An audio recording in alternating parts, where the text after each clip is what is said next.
Hi, good morning, everybody.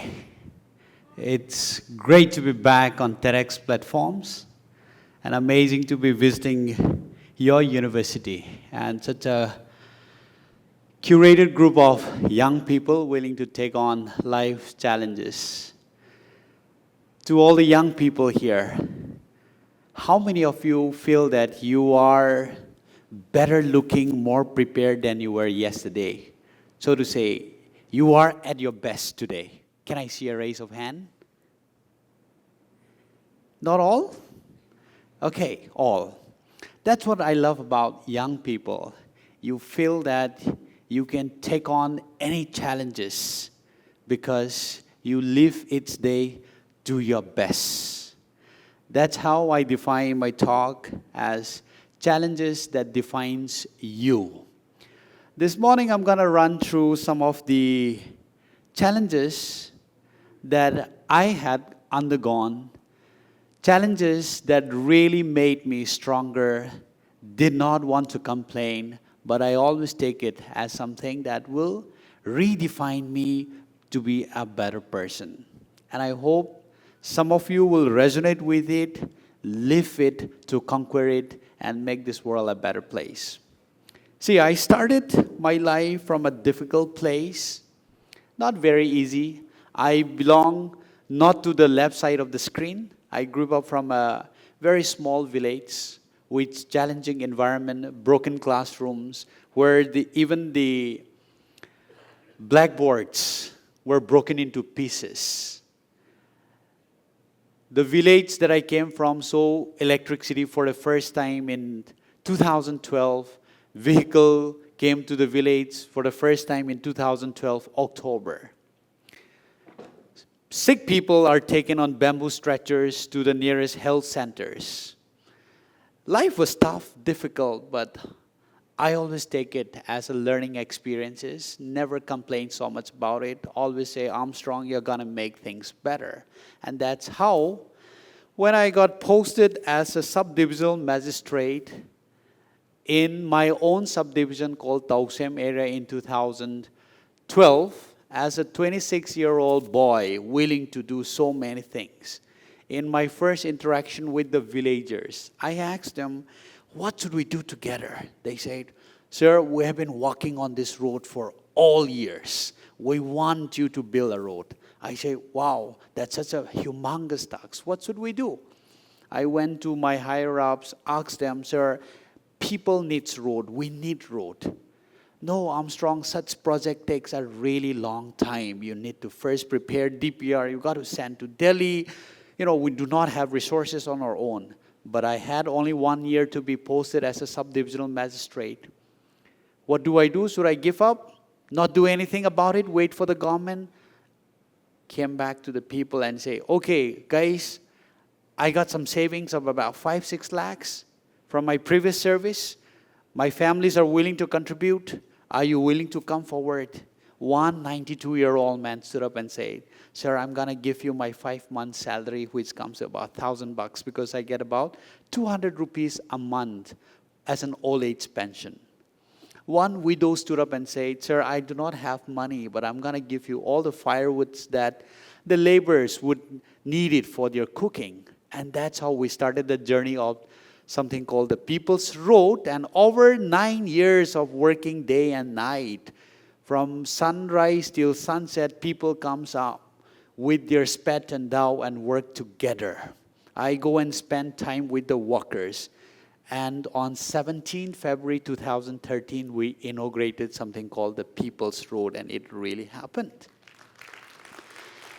That's not the end. When I came back as a district magistrate in 2020, I took it up as a challenge. 10 days before the COVID hit the country, I went to Delhi and asked, sir, I need to convert this into a national highway. Big challenge. No, many of the highway projects in your state are stuck up because of land acquisition. If the state government gives land, or if the people gives land for free, we're willing to do it. I went back to my people. COVID hit, struck us for about 5 months, no much movement. After that, traveled to over 48 villages in both Assam and Manipur, convinced every people there, whomever I can count. Finally, signed the agreement to start the road on zero compensation. Even if the church or house is to be destroyed, be it so, just to get the road done. And you know what is happening? We got a funding of 3,200 crores from the Ministry of Road Transport. In 2021, the road started its construction, and today this has been declared as a National Highway 137, and this is the fastest road to be constructed. Over 85% of the roads being done in the last 20 months. How cool is that? I do not see difficulties and challenges and just give up. I wanted to make it happen, to make things better for the people. After this, I've been given a lot of opportunities to travel across the globe, being interviewed by some of the well-known personalities, met people like Mr. Bachchan, met people like Jack Ma at the World Economic Forum in Davos, been declared as a young global leaders, hosted by people like Sheryl Sandberg, who was the COO of Facebook in 2019, January. Been given a lot of platforms. See, from a small village boy whose neck used to be sucked upon by leech, while touring. Life wasn't easy, but to be hosted by people like her, that too in Davos, World Economic Forum, amazing opportunity I have had.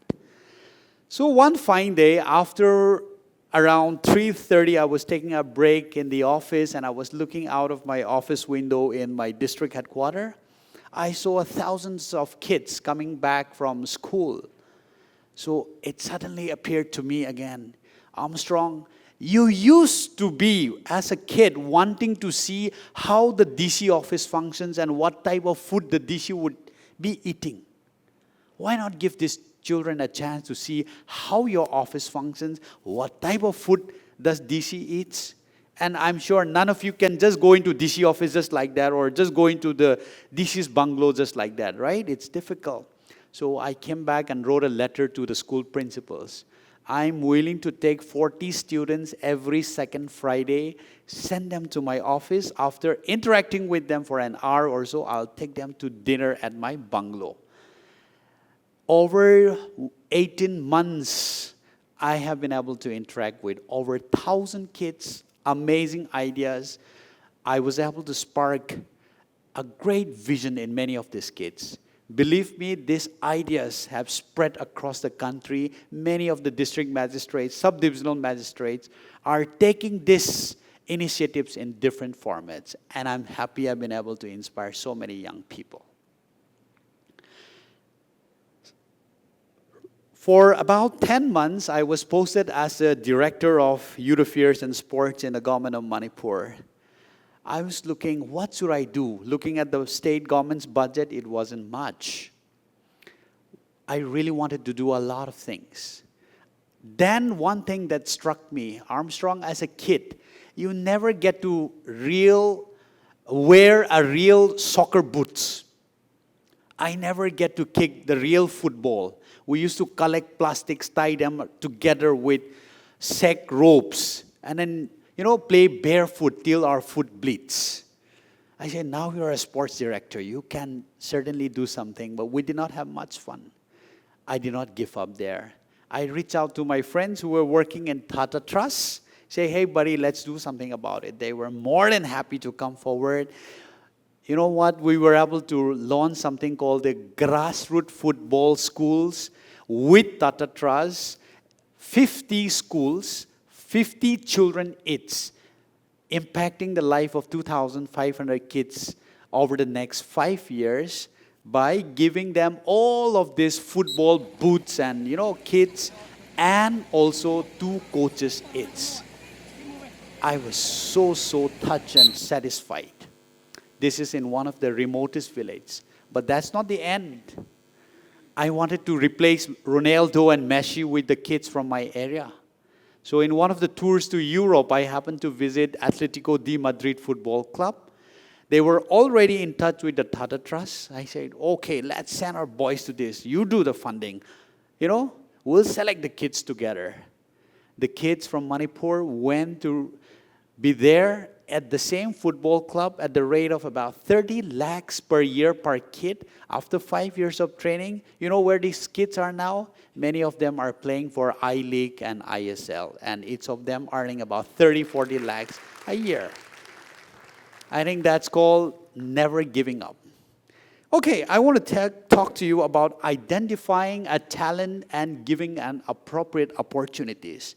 In 2017, as a DM, I was sitting in my office. A bank manager came to me, sir, I've got a cousin brother who really needs help. Okay, so I listened to his story. Raised up by a single mother, 4 siblings. Dad left them early. Very difficult life. The youngest one, he said he needed a coaching help. So I wrote a letter to my former institutes in Delhi, ALS. I said, sir, give him a scholarship. He really needs help. He went on to do his coaching. After coaching, then he got into the bank job, and then after a few attempts, you know what? This year, when the UPSC result was declared, he made it to the Indian Revenue Service. This boy would have not been able to see the light of the days, left by his father for another marriage, when he was barely 3 years old, raised up by a single mom selling vegetables. It would have been impossible. But today, I'm so proud. The boy sitting with the sunglasses on the left side. Now he is undergoing the foundation course in Missouri. How cool is that? Giving life and opportunity for such talented people. Okay, one thing I would like to remind the young people is never forget where you come from. I've decided that God has blessed me so much, starting from a very difficult position. Why not give back to the society, to the village that has blessed me so much? Today, me and my family and many of my good friends, we support to help run a village schools with over 370 kids. And we not only run, we plan to give them the best of education despite so much of difficulties. The kids there in the village schools are learning coding. They're learning how to make websites. They're learning HTML and many others. They are learning animations and others. I got a lot of good friends, like people like Mr. Abhishek from living in Dubai, people like Arvind Shah and his son who donated the entire 25 sets of computers with his internship money to buy about 30 computers. And that's how things are being changed in the rural areas. Now, those are my activities of the past. I don't want to talk only of the past. Am I still relevant? Am I still doing something for the people today that I can proudly say? Till last week, I was the director of films in the Ministry of Information and Broadcasting. What do I do? Is my work very different now on how I can help people? I say, no, you got to do something you can definitely do. So I realized that my people are really talented and gifted and very creative. So I say, wow, this film industry needs creative people. So we started a course on 3D animation, 2D animations, and game art designs. Believe me, for the first time, these young people who never could afford a laptop costing over 1 lakh rupees because they need a high rendering speeds. The first batch of 100 people have passed out, and they are being placed in various different companies. Another batch of 100 people are undergoing training in Bangalore. How cool is that? I continue to stay relevant. I wanted to continue changing lives. Lastly, seeing back myself 25, 27 years ago, I used to be one of these kids who used to do a Maspach parade every 15th August, and we are in a very rainy place. As a kid who used to have just one set of uniform and a pair of shoes, my shoes would get always torn in this mud. So as a DM, when I was giving my Independence Day speech in 2000, 17, it rained really bad. So I could not have the video because that was a little long. I told my guard, no umbrella, I'm gonna speak totally drenched in the rain with the children. I made a commitment in that ground itself that I will make this ground dry even if it rains for the next Independence Day. I want you to enjoy this video.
After making this ground, I took the last salute as the Deputy Commissioner, hoisted the flag on a completely dry ground, played a football in that ground before I left the district.